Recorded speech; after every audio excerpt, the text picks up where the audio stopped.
Mapagpalang araw po sa ating lahat. Welcome po sa 365 Daily Devotion with Pastor Russell Ocampo. Ang topic po natin for today ay The Humble Ruler. Makikita po natin to sa Micah 5 chapter 2. But you, Bethlehem Ephrathah, though you are small among the clans of Judah, out of you will come from me one who will be ruler over Israel, whose origin are from ancient times. Sa Tagalog naman po, ngunit ikaw, Bethlehem, sa Ephrathah, na maliit upang mapabilang sa mga angkan ng Judah.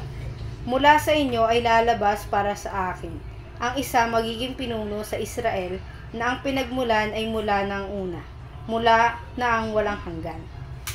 Ang natutunan ko po, first teaching, yung the Messiah uses the significant. So, yung Messiah po, sila po yung ginamit ng ating Panginoong Jesucristo upang mas-significant na magkakaroon na po na katawang tao ang ating Panginoong Jesucristo dito sa ating lupa.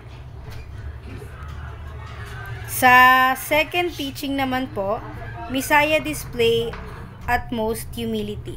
So, yung Messiah po, na yung Diyos na nagkatawang tao, hindi po siya mapagmataas, kundi makumbaba. Dahil, alam naman natin, simula nang nagkatawang tao ang ating Panginoong Jesucristo, siya ay naging mapagpakababang tao, hindi siya ipinanganak bilang prinsipe o hari.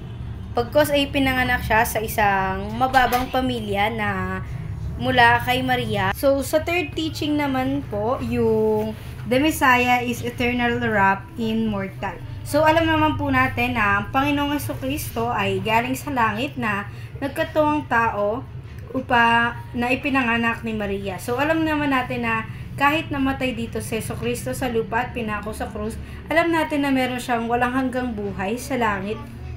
Dahil nandito siya sa lupa upang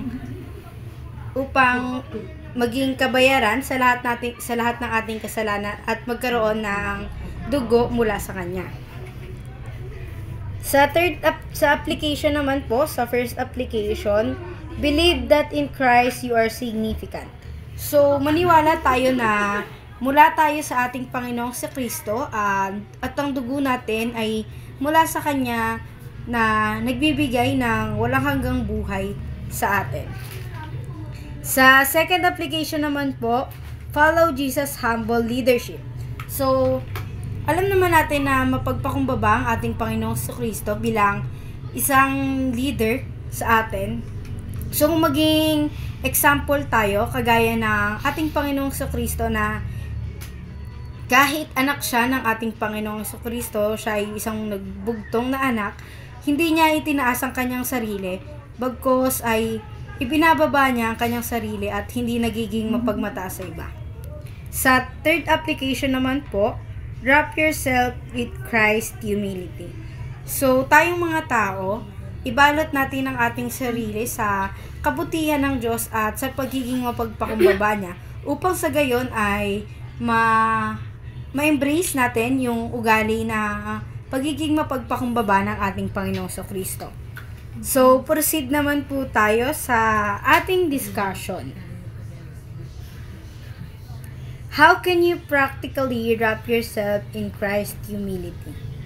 So, ang masasabi ko po sa tanong na ito is, magpapasako po ako sa ating Panginoon gamit ang salita ng Diyos sa pagbabasa ng Bible upang mas maintindihan kung bakit mapagpakumbaba ang ating Panginoong Jesucristo at saan ang nagmumula ang kanyang kabutihan para sa ating mga tao.